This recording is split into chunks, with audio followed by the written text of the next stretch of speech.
हाँ dear students, binomial part 2। Binomial part 1 में किसी भी पॉजिटिव इंटीजर के लिए ही हमारे जो एक्सपेंशन थे, अभी यदि पावर आपकी नेगेटिव में आ जाए या फ्रैक्शन में आ जाए या विद नेगेटिव विद फ्रैक्शन आ जाए, तो इनके लिए यदि हमें लेना है तो उसको बोलते हैं इंडेक्स। इंडेक्स का मतलब है rational number minus whole number. Rational number तो सब पी अपॉन क्यू फॉर्म में होती हैं, उसमें से होल नंबर और माइनस कर दो तो आपका इंडेक्स आ जाएगा। इसके लिए जो सबसे ज़्यादा ज़रूरी चीज़ है क्या है, 1 प्लस एक्स की पावर n। इसमें क्या क्या चीज़ है,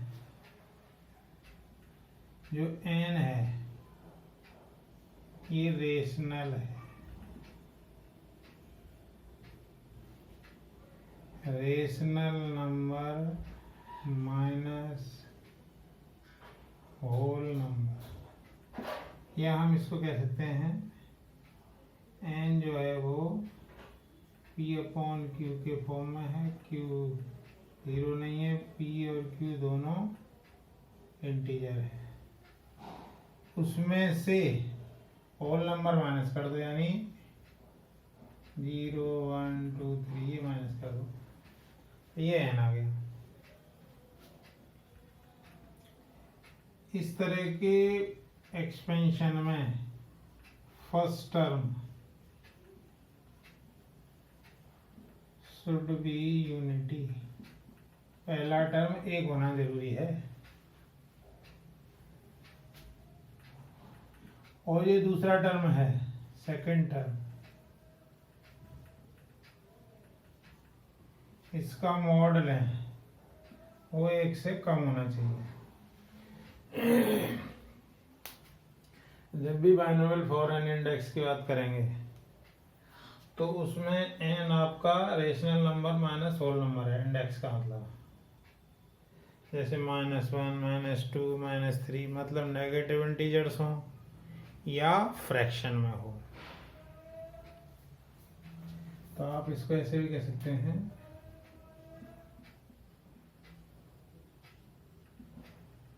नेगेटिव इंटीजर एंड फ्रैक्शन, क्या है।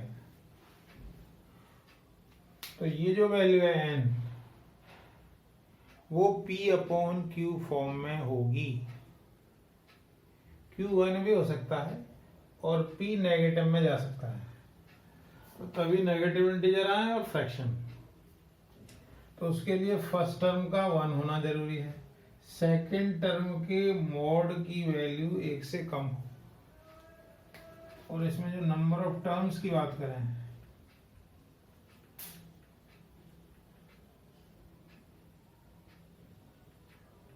इनफाइनाइट, ये चार चीजें जरूरी हैं। पावर जो है वो इंडेक्स में है, इंडेक्स में मतलब नेगेटिव इंटीजर हो या फ्रैक्शन में हो, तो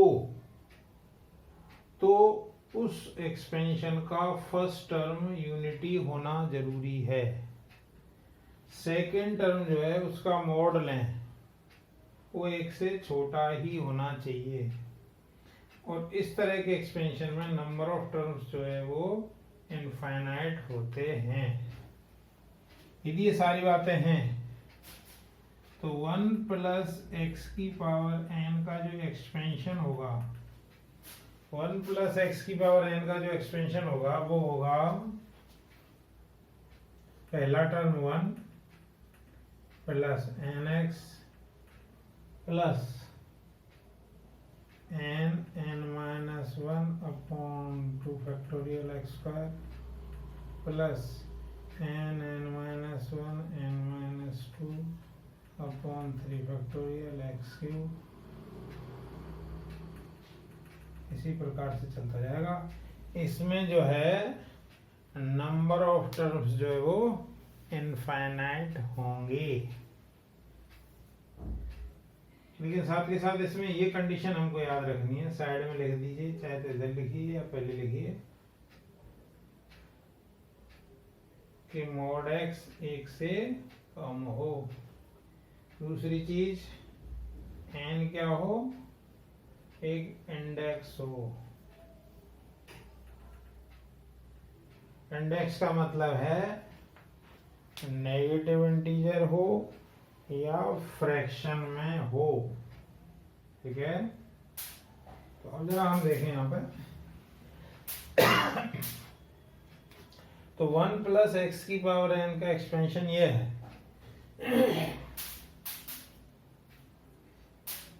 अब 1 प्लस एक्स की पावर एन के एक्सपेंशन को जब हम देख रहे हैं तो पहला टर्म 1 है, फिर एन एक्स है, फिर n N minus 1 upon 2 factorial x square है, n minus 1 N minus 2 upon 3 factorial x cube है।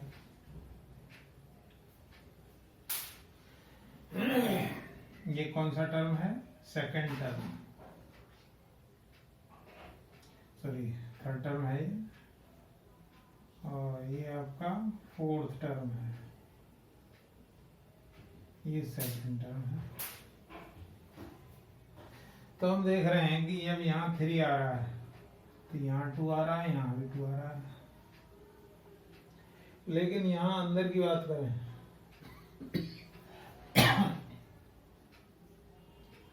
टी आर प्लस 1 यदि इसमें निकालें तो देखिए ये जो 3 है तो इसको लिख सकते हैं T2 प्लस 1, इस 2 तो फैक्टोरियल इतना है, ऊपर पावर 2 है। इसका मतलब क्या हुआ, ये r फैक्टोरियल तक नीचे आएगा, x की पावर r भी ऊपर आएगा। अब हमें ये देखना है कि इस 2 से एक कम पे यहाँ वैल्यू रुक रही है। यहाँ पे देखिए टर्म फोर्थ है और यहाँ 2 पे रुक रहा है। इसका मतलब क्या होगा, पहले आएगा n, फिर आएगा n माइनस 1, n माइनस 2, इसी तरीके से चलेगा।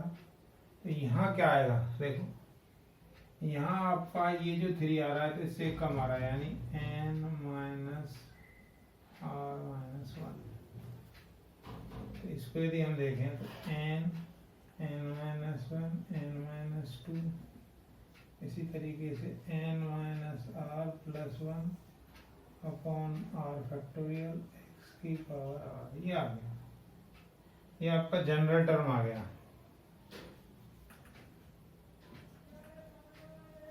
r plus 1th term, r plus general term ही जनरल टर्म होता है।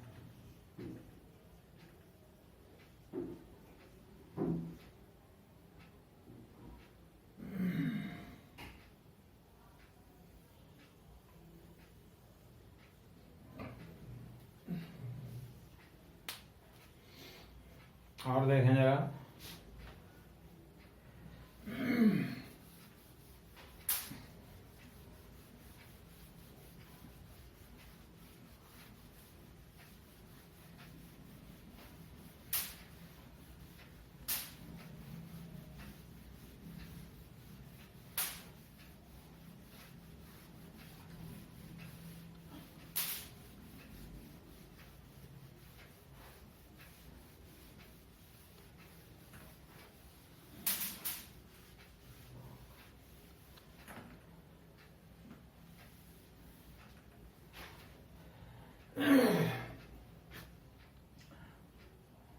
हमें पता है कि 1 प्लस एक्स की पावर n जो होता है वो होता है 1 plus N X N minus upon 2 factorial x square N minus 1 n minus 2 upon 3 factorial x cube, इसी तरीके से चलता है।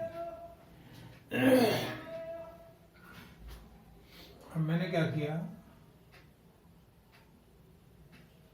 Replace X Y minus X, X की जगह माइनस एक्स रख दें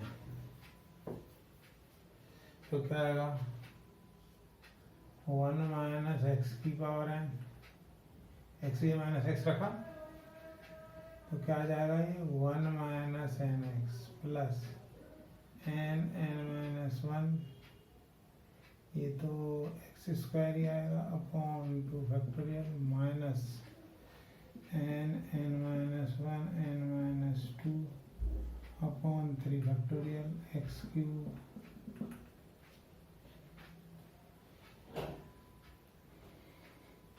अब जरा हम उसके एक्सपेंशन को और इसके एक्सपेंशन को देखें तो क्या अंतर आ रहा है वो देखते हैं। टी आर प्लस 1 ये आपका थर्ड टर्म है तो 2 फैक्टोरियल नीचे आ रहा है, तो निश्चित रूप से ये r प्लस 1 टर्म है तो ये r फैक्टोरियल नीचे आएगा। अच्छा ये थर्ड है तो यहाँ 2 आ रहा है तो यहाँ भी x की पावर r आ गया, ठीक है। अच्छा ये देख रहे हैं हम 1 फिर n n minus 1 n n minus 1 n minus 2, तो ये सेम ही आ रहा है, तो n n minus 1 n minus 2 इसी तरीके से जाएगा n माइनस r प्लस 1, यहाँ तक आ गया। अब जो पहला एक्सपेंशन था और ये वाला एक्सपेंशन में थोड़ा सा अंतर है, वो क्या अंतर है देखिए जरा। यहाँ ये सेकंड टर्म है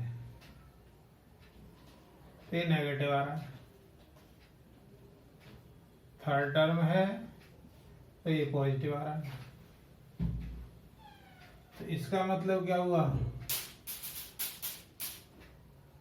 कि ये जो है -1 की पावर r, देखें जरा। अब सेकंड टर्म है, मान लीजिए सेकंड टर्म है तो ये 1 प्लस 1 लिखेंगे, तो 1 प्लस 1 लिखेंगे तो ये -1 की पावर 1 तो नेगेटिव हो जाएगा। मान लीजिए थर्ड टर्म है, थर्ड टर्म को t3 को आप लिखोगे t2 प्लस 1, तो r की जगह 2 नहीं ली तो -1 की पावर 2 करेंगे तो पॉजिटिव आ जाएगा। यानी कहने का मतलब यह है कि उसके एक्सपेंशन में और इसके एक्सपेंशन में थोड़ा सा ही अंतर है। उसमें जो जनरल टर्म था वो n n minus 1 n minus 2 इसी तरीके से n minus r plus 1 upon r factorial x की पावर r है। इसमें वो तो सब कुछ सेम है ही, ये साइन का और चक्कर आ गया इसमें, इसलिए -1 की पावर r और आ गया है इसमें, तो यही आपका r प्लस 1th टर्म है या जनरल टर्म है ये।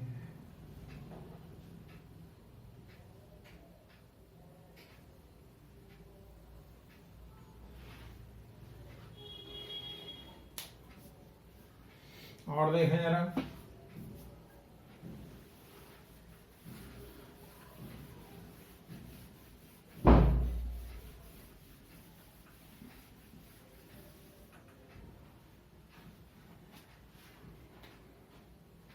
हमें पता है कि 1 प्लस एक्स की पावर n, लेकिन इसके लिए ये शर्त जरूरी है कि मॉड x 1 से कम हो, तो ये होता है 1 plus N X plus N N minus 1 upon 2 factorial x square N N minus 1 N minus 2 upon 3 factorial x cube and so on, इस तरीके से है। अब देखिए एक हमने फॉर्मूला बनाया प्लस के लिए, दूसरा फॉर्मूला बनाया माइनस के लिए, तो पहले फॉर्मूले में और दूसरे फॉर्मूले में केवल साइन का डिफरेंस है, x की जगह माइनस एक्स आ गया है, तो राइट साइड में भी x की जगह माइनस एक्स ही लिखा। अब ऐसा भी तो सकता है ये जो n नेगेटिव हो जाए, जैसे x की जगह हमने माइनस एक्स रखा था, तो replace n by minus n, तो क्या होगा, तो 1 प्लस एक्स की whole power minus N equal to, जब आपने एन की जगह माइनस एन रखा तो हर जगह रखा जाएगा, तो 1 माइनस एन एक्स प्लस, इसको अपन क्या लिख सकते हैं, minus N minus N minus 1 upon 2 factorial x square plus minus N minus 1 minus N minus 2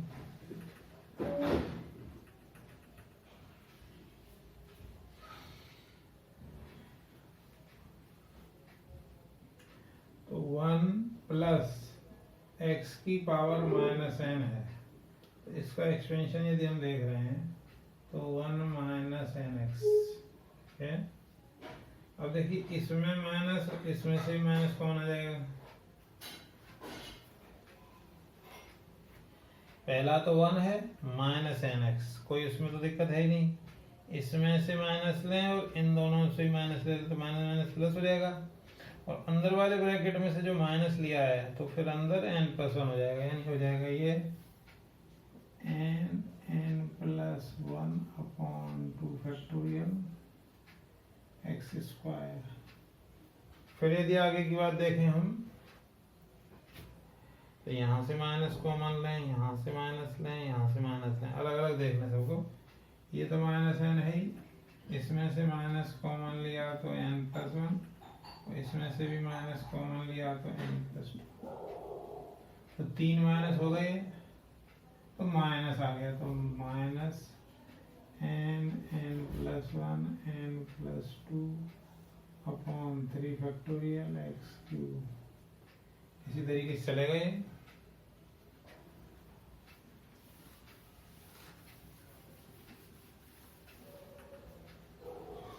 तो अब जरा यहाँ पे ध्यान से देखें, तो वो जो सबसे पहला एक्सपेंशन था तो n into N minus 1 upon 2 factorial था, n ये सब चल रहा है, देखिए जरा ध्यान से, इसके जनरल टर्म की बात करें हम, जनरल टर्म की बात करें तो पहले तो साइन भी उसी के हिसाब से चल रहा है इसके साथ, तो माइनस 1 की पावर r तो ही आ गया, अच्छा उतना फैक्टोरियल नीचे ही चल रहा है, जनरल टर्म का मतलब क्या हुआ, r प्लस 1 टर्म, तो नीचे r फैक्टोरियल ही आएगा, उधर x की पावर r ही आएगा। अब हमें इसको देखना है, इसको हम देखें तो ये 3 फैक्टोरियल है, फैक्टोरियल हटा दीजिए तो 3 है, तो एक पहले तक रुक रहा है, तो n plus 1 n plus 2 n plus 3 इसी तरीके से जाएगा, क्या होगा ये n plus r minus 1। Last step है, ये जो लास्ट वाला ब्रैकेट है उसको देखें ठीक से, इसी तरीके से चला n प्लस r माइनस 1 और ये है x की पावर r, ये जनरल टर्म हो गया इसका।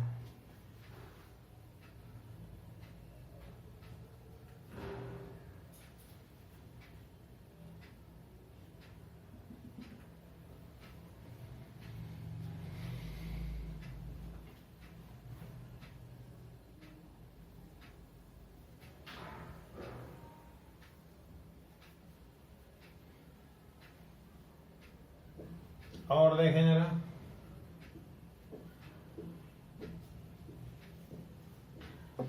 अभी हमने n की जगह माइनस n किया, अब x के माइनस x भी कर दें इसी में थर्ड में,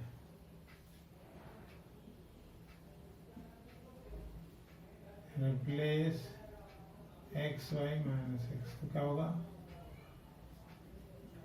1 माइनस, दोनों नेगेटिव नेगेटिव हो गए, x के सामने नेगेटिव हो गया और पावर में नेगेटिव हो गया, इस x के माइनस x रखने से क्या होगा, ये पॉजिटिव हो जाएगा, ये तो पॉजिटिव है ही, ये माइनस x का होल करेंगे फिर नेगेटिव, यानी ये सारे साइन पॉजिटिव हो जाएंगे, तो पहला 1 फिर nx n plus 1 upon 2 x square n plus 1 n plus 2 upon 3 factorial x cube, इसी प्रकार चलता जाएगा। अब इसके जनरल टर्म की बात करें तो क्या आएगा, n plus 1 n plus 2 n plus 3, इसी तरीके से जाएगा n plus r minus 1 upon r factorial और x की पावर r, ये आया।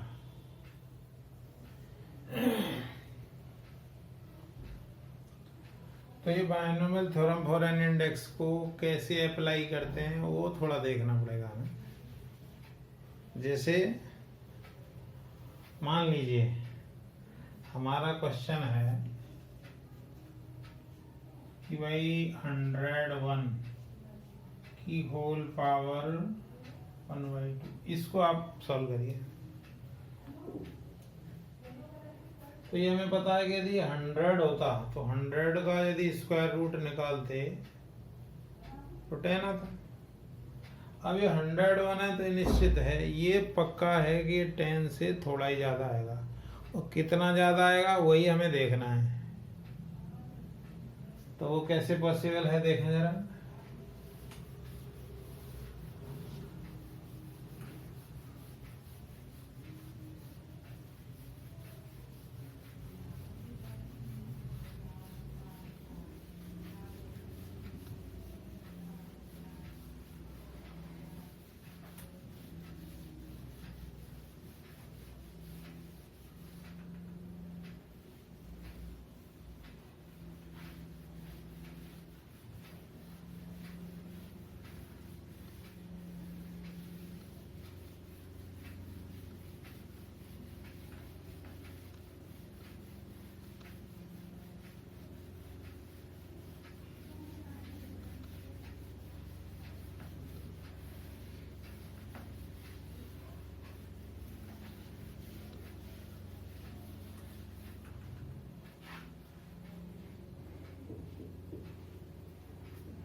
मान लीजिए 101 की होल पावर हाफ है, इसकी वैल्यू हमें फाइंड आउट करनी है। तो सबसे पहले तो ये देखें कि ये ऑर्डिनरी बायनोमियल का तो क्वेश्चन नहीं है, क्योंकि ऑर्डिनरी बायनोमियल में तो जो पावर होती है वो होल नंबर होती है, लेकिन यहाँ पावर फ्रैक्शन में है। यदि पावर नेगेटिव इंटीजर हो या फ्रैक्शन में हो तो वो बायनोमियल फॉर एनी इंडेक्स का क्वेश्चन हो जाता है। तो उसके लिए हम क्या कर सकते हैं, इसको देखिए 101 को कैसे ब्रेक करना है, ये मेन अपना उद्देश्य है। इसकी दो पॉसिबिलिटीज हैं, एक तो इसको अपन ऐसे लिख सकते हैं या 100 प्लस 1 की पावर हाफ ऐसे भी लिख सकते हैं। तो जब यहाँ पावर आपकी फ्रैक्शन में है, तो जब पावर फ्रैक्शन में होती है तो हमने एक बात बताई कि उसका पहला टर्म 1 होना चाहिए, तो पहला टर्म तो 1 है, और साथ में यही बताया कि जो दूसरा टर्म है उसका मॉड 1 से कम आया है। तो दूसरा टर्म तो यहाँ 100 है, 100 का मॉड भी लेंगे तब भी 1 ही आएगा। यानी इसका मतलब ये बात तो ठीक नहीं है बिल्कुल भी। बायनोमियल फॉर एनी इंडेक्स के लिए जो नेसेसरी कंडीशन है, जो जरूरी कंडीशन है, वो क्या है कि पहला टर्म 1 होना चाहिए। तो पहला टर्म तो 1 है ऑलरेडी, लेकिन दूसरा टर्म का यदि हम मॉड ले रहे हैं तो वो 1 से कम नहीं है। और नंबर ऑफ टर्म्स की बात, वो तो बाद की बात है, पहले तो इसी की बात को देखें। तो अब इसमें हम क्या कर सकते हैं, ये जो 100 है, अब बायनोमियल फॉर एन इंडेक्स वाले में पहला टर्म 1 होना जरूरी है, तो यहाँ भी 1 नहीं है। तो हम इसको ऐसा कर सकते हैं, इस 100 को बाहर ले आए, बाहर लाएं तो पावर के साथ लेके आएगा। तो यहाँ बचा 1 प्लस 1 अपॉन 100 की होल पावर हाफ। तो ये हो गया 10 की पावर 2 पावर हाफ 1 प्लस 1/100 की होल पावर हाफ, ये कट गया 10 आ गया, 1 प्लस 1/100 की पावर 1/2। अब यदि हम इसको देखेंगे इस 10 को, तो भाई जो भी वैल्यू इस सॉल्व तो इस वाले पार्ट को करेंगे, तो इस वाला जो पार्ट ये देगा उसमें 10 का मल्टीप्लाई हो जाएगा। तो अब इसकी यदि हम बात करें तो पहला टर्म 1 है, पहली जो कंडीशन है वो फुलफिल है। दूसरी वाली कंडीशन क्या है कि जो दूसरा है टर्म उसका मॉड 1 से कम आए, वो भी ठीक है। तीसरा नंबर ऑफ टर्म्स इनफाइनाइट होंगे, ये तो हमें पता है कि नंबर ऑफ टर्म्स इनफाइनाइट होंगे, मतलब अब हम फॉर्मूला इसमें लगा सकते हैं। तो 10 को तो ऐसे ही रहने दें, 1 प्लस, अब हमारा जो सबसे पहला फॉर्मूला था 1 प्लस एक्स की पावर n, तो था 1 plus N X plus N N minus 1 upon 2 factorial x square n minus 1 n minus 2 upon 3 factorial x cube। तो 1 प्लस एन एक्स, तो n कितना है 1/2 इंटू 1/100 प्लस 1/2 माइनस 1 अपॉन 2 और 1/, और भी आगे आएंगे टर्म्स, लेकिन केवल इसी को ही सॉल्व करें। तो 10 1 प्लस ये कितना आ गया 1 अपॉन 200। अच्छा, इसको सॉल्व करेंगे तो क्या आएगा, ये बचा माइनस के 1/2, तो माइनस के 1/,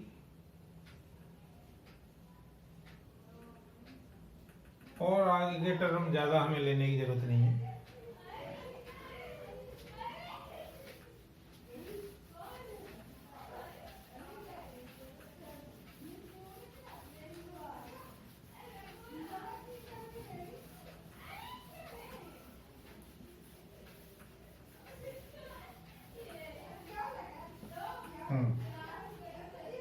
तो इसको सिंप्लीफाई करें तो 10 1 प्लस, इसको सॉल्व करेंगे तो कितना आएगा 0.005, 1/2 0.5 होता है और 2 जीरो से डिवाइड कर दिया तो 0.005 माइनस, या इस वाली वैल्यू को भी छोड़ दें, ये वैल्यू बहुत कम होगी, तो 10 1.005 और इसका मल्टीप्लाई करें तो 10.05, क्योंकि ये वैल्यू हमने छोड़ी है इसलिए इसको अप्रोक्सीमेट लिख देंगे, यानी 101 का स्क्वायर रूट जो है वो 10.05 अप्रोक्सीमेट होगा।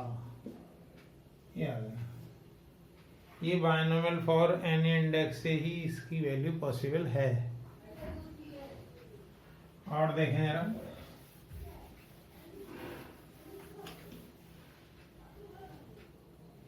मान लीजिए आए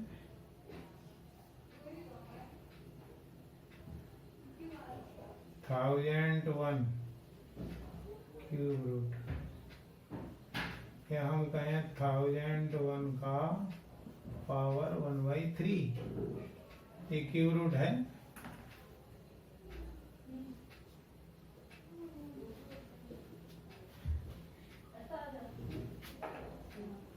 तो 1001 की होल पावर 1/3, 1001 को फिर से ऐसे लिख सकते हैं 1000 प्लस 1 की पावर 1/3।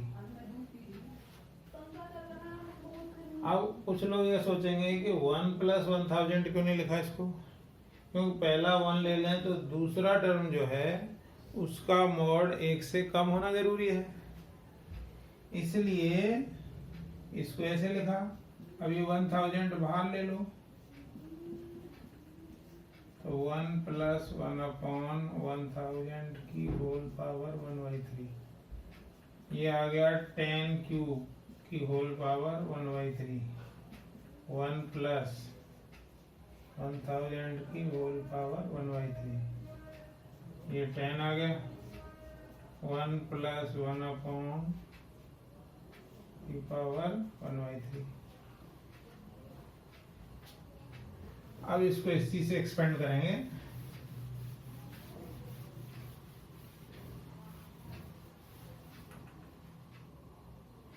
इसको यदि एक्सपेंड करें तो 10 तो आएगा ही आएगा,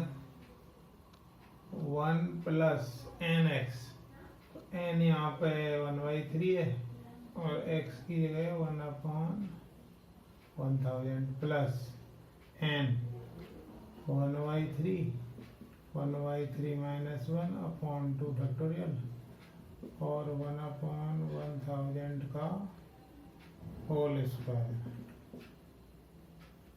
तो 10 आया, 1 प्लस 1 अपॉन 3000 हो गए। ये कितना आएगा, 2 कट जाएगा तो माइनस के 1 अपॉन 9 आ गया और 0 आ गई 6। तो 10 1 प्लस 1 अपॉन 3 होता है आपका 0.3, तो 0.003 आ गया माइनस, अभी आएगा 0.0000001।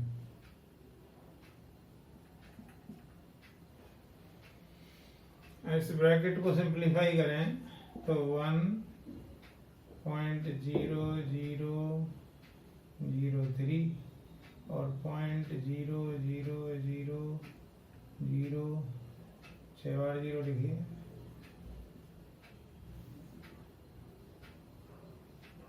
ये माइनस करना है, इधर से इसको माइनस करें तो इधर आ जाएगा 9, यहाँ भी 9 और ये फिर से 9, ये 2, 0.000 पॉइंट, तो ये वैल्यू अप्रोक्सीमेटली 1.00029,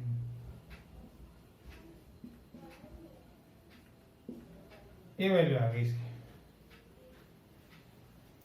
ये वैल्यू किसकी है, 1001 का क्यूब रूट, इसकी वैल्यू आ गई है।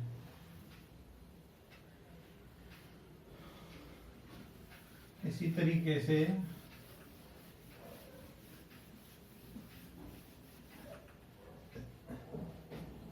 मान लीजिए 26 की पावर हाफ, ये निकालना है, इसको लिखेंगे 25 प्लस 1 की पावर हाफ, तो 25 को बाहर ले आई तो ये 1 प्लस 1 अपॉन 25 की होल पावर हाफ, ये आ गया आपका 5 की पावर 2 1/2, 1 प्लस 25 की होल पावर हाफ, इससे ही कट गया, 5 आ गया, 1 प्लस 1 अपॉन 25 की होल पावर हाफ। इसको एक्सपेंड कर दें, इसको एक्सपेंड करें तो क्या आएगा, 1 plus N X plus N minus 1 upon 2 1 upon 625, तो ये 5 1 प्लस 1 अपॉन 50 माइनस क्या आ जाएगा, ये 1 अपॉन 8 इंटू 625, 5 1 0.02, पॉइंट लगाया 0 बढ़ाया फिर 0 2 माइनस अब इसकी यदि हम बात करें, इसकी बात करें तो कितना आएगा ये 5000 आ जाएगा।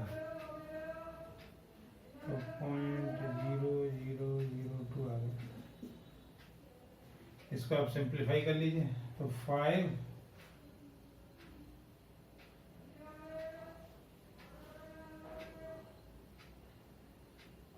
into 10 भी है इसमें।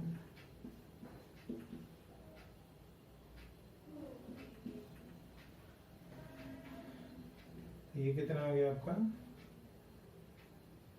1.02 माइनस 0.002, 1.02 और 0.0002 कितना आ गया ये 198।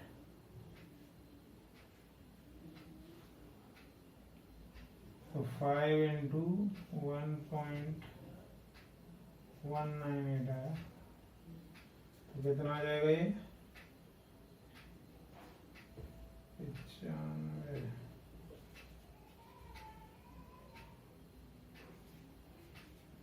ये आ गया अप्रोक्सीमेटली, ये वैल्यू आ गई।